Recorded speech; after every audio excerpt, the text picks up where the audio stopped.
hermanos. Que Dios los bendiga a todos y cada uno de ustedes. En esta ocasión me es un placer el estar aquí con ustedes para poderles compartir, aunque sea un poquito de la palabra de Dios. Para mí es un honor el estar aquí con ustedes. Y en esta ocasión me gustaría hablar un poco sobre lo que es la integridad interna como cristianos. Para esto, primero que nada, me gustaría, si me acompañan a orar junto conmigo, para pedir que sea el Señor el que nos lleve por este camino. Padre Santísimo, te damos gracias, Señor, por tu amor, Señor, por tu misericordia. Gracias, Señor, por habernos perdonado nuestras faltas, Señor, aunque no lo merecíamos. Gracias, Cristo Jesús, nuestro Señor y Salvador, por haberte entregado a ti mismo, Señor, por haber dado tu vida para pagar por la culpa de nosotros. Te damos gracias, Señor, porque aunque no lo merecíamos, tú te entregaste. Y también damos gracias, Señor, por habernos permitido tener esa comunión con tu Santo Espíritu. Al mismo que te pedimos, Espíritu Santo, que seas tú, Señor, bendiciendo esta noche en nuestros corazones. Que seas tú ministrando nuestras mentes, Señor, para que seamos restaurados más cada día. Que nuestras mentes sean restauradas más y más cada vez al escuchar tu palabra, Señor. Sé tú el que nos guíe, el que nos redarguye, el que nos enseñe, el que nos exhorte, Señor. Dejo ese tiempo en tus manos, Señor, en el nombre de Cristo Jesús. Amén. Ok, hermanos. Les decía que quiero hablarles un poco de la integridad. Y para este caso, les quiero dar un pequeño ejemplo. Como muchos saben, yo estoy en el medio automotriz. Y conozco un poquito, imaginemos que este es un vehículo, el cual fue diseñado por varios ingenieros en su forma, en su estructura. En la parte de afuera sabemos que es la línea que le va a gustar a las personas a simple vista, lo que vamos a ver nada más. Pero en la parte interna, todo su chasis, toda su estructura está diseñada de tal forma que cuando llega a tener una colisión, cuando llega a tener un accidente, un choque, este carro pueda resistir y absorber el impacto de modo a que los habitantes tengan el menor sufrimiento posible, que sufran las menores lesiones posibles, ¿verdad? Ok, pero si este vehículo sufre un accidente en el cual se vea afectada su integridad, su estructura interna se ve afectada, y a la hora que lo reparen, que vayan al laminero y reparen, pero que ellos nada más reparen lo que es su parte externa, que la alicen, que le echen pastita, que le pongan pintura, pero no repararon su parte interna, va a ocasionar que en un futuro accidente este vehículo choque y pierda toda su integridad. Ya usted sea íntegro en su estructura, ya no va a poder cumplir con lo que fue hecho o para lo que fue hecho, que es para proteger la vida de los ocupantes. Y en un futuro accidente, ese vehículo va a quedar deshecho, va a ocasionar estas personas, al haber esa falta de integridad en su trabajo, va a ocasionar hasta la muerte de muchas personas. Desafortunadamente esto es así, porque es una parte seria del ser humano. Pero ustedes se preguntarán, ¿qué tiene que ver esto con el Evangelio, con la palabra de Dios? Bueno, pues tenemos un ejemplo aquí donde Pablo le escribe una carta a su discípulo Tito, porque él le llega noticias a Pablo de que en la isla de Creta están habiendo muchos problemas. Hay gente que les están metiendo falsas ideas, les están queriendo meter los judíos su ley, los empiezan a engañar. Por otra parte están los gnósticos que están diciendo que Jesús no era Dios, que Jesús era una emanación nada más. O sea, tienen infinidad de ataques por todos lados, los están atacando. Y estas personas están empezando a perder su integridad. Están empezando a desviarse o ya se desviaron algunos por causa de todos estos choques que traen. Entonces Pablo deja a Tito en Creta y en esta carta le recuerda la razón por la que lo dejó ahí. ¿Sí? Bueno, en el capítulo 2, versículo 7, si me acompañan por favor en sus Biblias, en la Reina Valera está escrito, en el nombre del Padre, del Hijo y del Espíritu Santo, dice, presentándote tú en todo como ejemplo de buenas obras. En la enseñanza, mostrando integridad, seriedad, palabra sana e irreprochable, de modo que el adversario se avergüence y no tenga nada malo que decir de vosotros. Ok, aquí Pablo le está pidiendo, le está diciendo a Tito que vaya y que se presente él, pero ¿a quién se va a presentar? Entonces, la tarea o la encomienda de Tito es de que Tito vaya directamente al núcleo familiar, a la estructura, a la columna vertebral de la familia, que es la iglesia. Ajá. En este caso, no le dice que vaya y que se ponga a discutir con los judíos, ni que vaya y que se ponga a discutir con los gnósticos, con los falsos profetas, no. Le dice que vaya y que hable con quién primeramente, con los ancianos, con aquellos que son líderes de la familia, las cabezas de la familia. Ajá. Pudiera ser el padre, el abuelo, pero le dice a Tito, Tito, ve y habla con los ancianos, ¿sí? Dile a los ancianos que sean sobrios, que sean prudentes, ¿sí? Que no tomen las decisiones a la ligera, que sean sanos en la fe y en el amor, que tengan paciencia. Esto le dice a los ancianos, a las cabezas familiares. También le dice a las ancianas, ve y dile también a las ancianas que ellas no sean dadas tanto al alcohol, al vino, porque en aquel tiempo tenían este problema. Dice que también que no sean calumniadoras, sino que cuiden su porte, su andar, su forma de ser, su forma de hablar, ¿sí? Y que su trabajo principal que cuiden es que tienen que saber enseñarle a las jovencitas, a las jóvenes, ¿a qué? A que sepan amar a sus maridos y amar a sus hijos, que tienen que ser íntegras. También le dice que tienen que ser prudentes en todo lo que hagan. ¿Para qué? Para que todos los que están afuera vean realmente el cambio que hay en ellos y puedan ser de bendición para los demás también. Por otro lado, también le dice a los jóvenes, también dile a los jóvenes que sean prudentes. Aquí esta palabra de prudente ya la repitió en tres partes, en tres ocasiones. A los ancianos les dice que sean prudentes. A las ancianas les dice que le digan a las jovencitas que sean prudentes. Y a los jóvenes también les dice que sean prudentes. Hay que ser prudentes. ¿Por qué? Porque es muy necesario tener esa capacidad que nos da el Espíritu Santo del dominio propio, de saber cuándo hablar y cuándo no hablar. Ajá, les dice. Pero también le dice a aquellos, le dice, ve y dile a los siervos, a los esclavos en aquel tiempo, ¿verdad? Que se comporten fielmente, que no sean habladores, que no roben. Ajá. Esos esclavos en aquel tiempo eran parte del núcleo familiar. Los ancianos o los líderes los adoptaban y eran responsables de sus vidas y de su alimentación y de su vestir. Eran adoptados como hijos, como parte de la familia. Pero estas personas también estaban siendo atacadas. Ajá. También estaban siendo mal aconsejadas y por lo tanto también estaban perdiendo la integridad de la cual nos da el Evangelio, por la cual nos reconstruye el Señor por medio de su Santo Espíritu.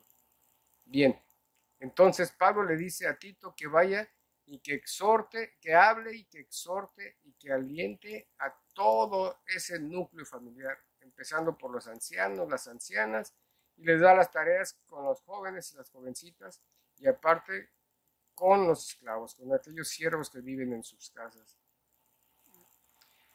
Pero eso no es lo difícil, porque cualquiera puede ir y decirles todo esto. ¿Ah? Pablo le da la orden directa a Tito que lo que va a hacer es, primeramente se va a presentar, y aquí volvemos al versículo 7 del capítulo 2, donde le dice, preséntate tú en todo como ejemplo. O sea, vas a llegar y primero que nada, con el ejemplo, como te comportes, vas a ir a compartir.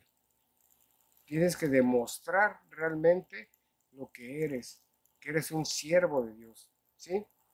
Dice con el ejemplo, ¿en qué? En todo, y más que nada en las buenas obras.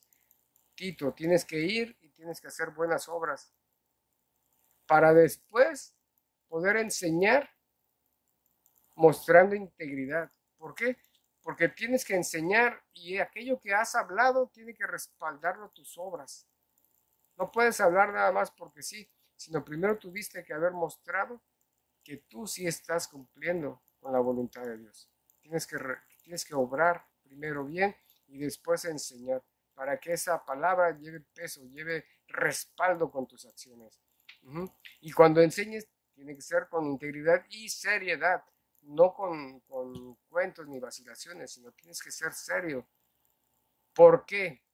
Porque la palabra tiene que ser irreprochable, dice en el versículo 8. ¿Para qué? Para que aquellos calumniadores, para aquellos adversarios que están en contra del Evangelio, sean silenciados, que ya no puedan hablar nada malo en contra de los cristianos. Bien, hermanos, aquí vemos que Tito tenía un trabajo muy importante y muy arduo, no era cualquier cosa, puesto que los cretenses, bien dice ahí, eran unas malas bestias, dice ahí.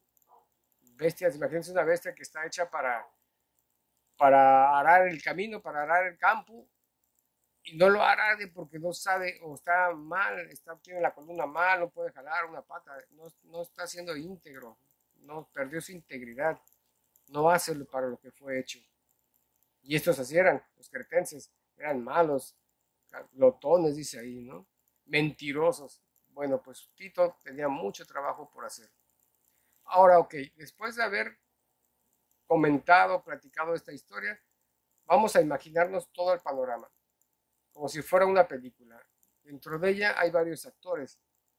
Están los cretenses, los falsos profetas, los falsos maestros, aquellos que atacan a la iglesia.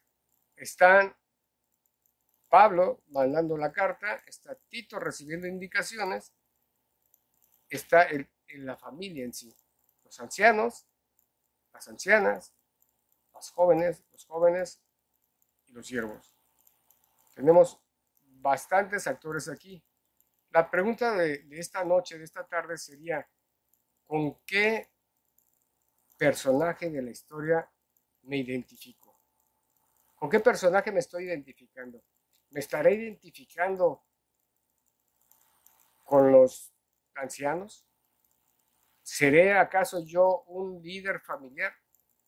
En mí estará la responsabilidad de todo el núcleo familiar. Si eres padre de familia y te estás comparando con él, ¿te queda bien el papel? Bueno, pues entonces a lo mejor ojalá estés cumpliendo con todo lo que Pablo nos manda a hacer. Pero si no, pues hay que ser prudentes. Hay que ser firmes en la fe, hay que leer la palabra de Dios y tratar de llevar a esa familia siempre por el lado derecho. Tratar de restaurar la forma, el núcleo familiar a que sean íntegros, para que todos sean íntegros. Aquí también se incluye a la anciana, en este caso a las madres, a las amas de casa, porque también junto con el anciano tienen ese papel de inculcar a los hijos, tanto a los jovencitos como a las jóvenes, de ser prudentes, de llevar una vida conforme al Evangelio, para dar un buen testimonio para los demás, pero para que nuestro interior sea realmente grato a la voluntad de Dios. Y hoy en día, con tantas cosas que se está dando, como por ejemplo eso de que quieren que los niños ya no sean educados por los padres, con eso de que ya pueden escoger su sexo, o sea, tantas cosas con las que se están contaminando, con las que están atacando hoy en día al núcleo familiar, son más que las que tenían los cretenses. Entonces tenemos que con buscar más la comunión con el Señor para que sea Él el que nos ubique, el que nos alinee a través de su palabra y con la iluminación de parte del Espíritu Santo. Tenemos que ser y buscar esa integridad. Tenemos que hablar y antes de hablar pensar. ¿Para qué? Para que eso que diga sea algo que se vaya a cumplir o sea algo que ya di el ejemplo, ¿sí? ¿Por qué? Porque si empezamos a hablar y a decir cosas que realmente no vamos a cumplir, vamos a dar el mal ejemplo a la familia y el mal ejemplo a los de afuera. Y nosotros, al final de cuentas, nuestra integridad interna, nuestra integridad espiritual se va a ir mellando hasta que pase con el vehículo, que en un futuro ataque, ya sea por la gente, ya sea por el enemigo, ya sea por donde caiga, en un futuro ataque nos deshaga. ¿Por qué? Porque fuimos perdiendo integridad. Así que hermanos, si son jóvenes, háganle caso a sus papás, les van a dar buenos consejos, no tiren al saco roto lo que se les diga, háganle caso también a sus pastores, a sus líderes, porque ellos tienen esa misma preocupación y tienen la misma tarea que Tito. Si tú te comparas con Tito, entonces tienes la obligación de primero actuar con bien, con buenas obras, igual que yo. Tenemos la obligación de hacer lo bueno para respaldar entonces las enseñanzas que vayamos a dar. Y aparte, tenemos que saber muy bien las enseñanzas, las escrituras, para no empezar a contradecir a nuestro Señor, a empezar a confundir a las personas y llevarlas por el camino adecuado, por lo que Cristo nos ha enseñado. Tenemos que ser responsables y tenemos que ser íntegros en todo lo que hacemos. No es fácil, pero es algo que tenemos que hacer y en nuestras fuerzas nunca lo vamos a completar, nunca lo vamos a lograr, pero en las fuerzas del Señor, a través de su Santo Espíritu, Él es el que nos va a proporcionar esas fuerzas, esa sabiduría, ¿sí? Esa integridad, dominio propio, todos esos frutos que nos da el Espíritu Santo, con todo eso lo vamos a poder lograr. Pero tenemos que tener una comunión con Dios día con día, buscarla día con día que sea más plena, más rica, más sincera, para que seamos más íntegros en nuestras acciones. Bien, hermanos, pues no sé con qué personaje se puedan parecer, con qué personaje se puedan identificar, esa es la palabra. Ajá, si es con Pablo, bueno, pues adelante, hay que ser un buen guía, un buen líder. Pero para aquellos que dicen, no, pues es que Pablo era Pablo, pues cómo, si tuvo un encuentro con el mismo Señor Jesucristo, ok, pero Pablo también era un ser humano como tú y como yo, con sus errores, que fue transformado a través de Jesucristo. Pero ahí está Tito también. Tito no tuvo un encuentro así como el de Pablo. Y también y aparte era muy joven. Ajá. Él también había sido transformado por el medio de nuestro Señor Jesucristo. También nosotros podemos ser y somos día con día transformados por la obra de nuestro Señor Jesucristo a través del Espíritu Santo. Así que hermanos, los invito a que siempre busquen del Señor, a que siempre estén en oración en todo momento, que siempre estén cuidando la forma en la que van a hablar, lo que van a hablar, que estemos siempre cuidando, pensando, Señor, esto que voy a decir te glorifica, esto que voy a decir va a ser edificante para mí y para los demás, o iré a ser piedra de tropiezo para alguien.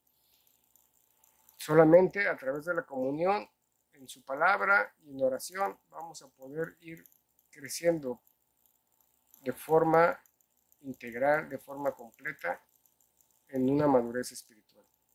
Hermanos, yo los dejo esta noche, los dejo con esta palabra, los dejo que reflexionemos, me incluyo, tenemos que reflexionar y cada día ir dando un pasito, aunque sea para adelante, nunca para atrás, por ahí dicen, ni para agarrar impulso. Así que hermanos, me gustaría orar para despedirnos y que la bendición del Padre sea en todos ustedes. Padre Santísimo, te damos gracias, Señor, nuevamente, porque nos permites escuchar tu palabra. Te damos gracias porque nos permites respirar, Señor, nos permites sentir, Señor, nos permites preocuparnos, Señor, por la situación que nos ha agobiado estos últimos meses, Señor. Te pedimos, Señor, por todos aquellos que están enfermos, por todos aquellos líderes, Señor, que sepan guiar, que no sean engañados tampoco, que no se aprovechen de la situación. Que los enfermos tengan aguante, que tengan esperanza en ti, que esto sirva para que aquellos que no creen en ti crean, Señor. Y te pido, Señor, te pedimos en esta noche que tu palabra nos redarguya a nosotros, tus hijos, para que seamos luz allá afuera, Señor. Que actuemos de una forma íntegra para ser ejemplo, Señor, a los demás y para que nuestros núcleos familiares se vayan concretando, se vayan compactando más, se vayan haciendo más resistentes y más fuertes, Señor. Que sea una familia, una iglesia fuerte en ti, íntegramente en ti, Señor. Te lo pedimos, Señor, y dejo en tus manos a todos nuestros hermanos, Señor, y a toda tu iglesia. En el nombre de Cristo Jesús. Amén. Sean todos bendecidos. Hasta luego.